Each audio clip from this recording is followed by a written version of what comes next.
दिल्ली में राहुल अपनी पत्नी सीमा और अपनी माँ के साथ रहता था। गर्मियों की छुट्टी में राहुल की बुआ फूफा अपने लड़के सोनू के साथ उनके घर रहने आए। घर आते ही फूफा जी राहुल से बोली कि यहाँ तो बहुत गर्मी है, घर में कोई एसी नहीं है क्या? राहुल की माँ बोला, भाई साहब, अभी कुछ दिन पहले ही राहुल ने अपने कमरे में एसी लगवाया है। ये सुनते ही फूफा जी अपने बेटे से बोले कि सारा सामान राहुल के कमरे में ले गए। राहुल और उसकी पत्नी सीमा चुप रहे क्योंकि उनने सोचा कि कुछ दिनों की तो है बात है। इस तरह बुआ फूफा जी को राहुल के घर रहते 1 महीना हो गया। Over 1 month later, राहुल ने अपनी माँ से पूछा कि बुआ जी कब जाने वाली है? हम कब तक ऐसे ही हाल में सोकर अपना गुजारा करेंगे? राहुल की माँ बोली, बेटा, रिश्तेदारी का मामला है, हम कुछ कह भी तो नहीं सकते। राहुल की पत्नी सीमा बोली, वो सब तो ठीक है, लेकिन उनका छोटा लड़का सोनू सारा दिन घर में उधम करता है। कल तो उसने हमारा नया सोफा बुरी तरह फाड़ डाला। राहुल इस बात पर बहुत गुस्सा हुआ कि नया सोफा फाड़ दिया।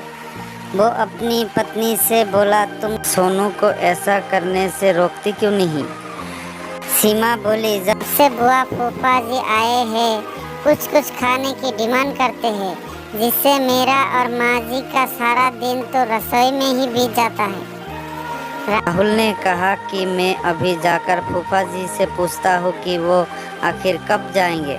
राहुल ने बातों बातों में फूफा जी से कहा कि 1 महीना हो गए है, 1 महीना हो गया है। आपके जॉब की छुट्टी तो खत्म हो गई होगी ना? फूफा जी बोले, राहुल, मैंने जॉब तो कब की छोड़ दी। अब तो मैं बिजनेस करता हूँ और अब मैं इस शहर में भी बिजनेस खोलने की सोच रहा हूँ। पहले इस शहर को अच्छे से समझ लूँ, जिसमें 2-3 महीने तो लग ही जाएंगे। ये सुनकर राहुल समझ गया कि फूफा जी अभी जाने वाले नहीं हैं। उसने ये बात अपनी पत्नी और माँ को बताई। सीमा बोली, जब घी सीधी उंगली से नहीं निकलता तो उंगली टेढ़ी करनी पड़ती है।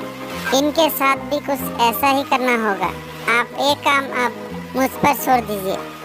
उसी रात बुआ और फूफा जी छत पर थे।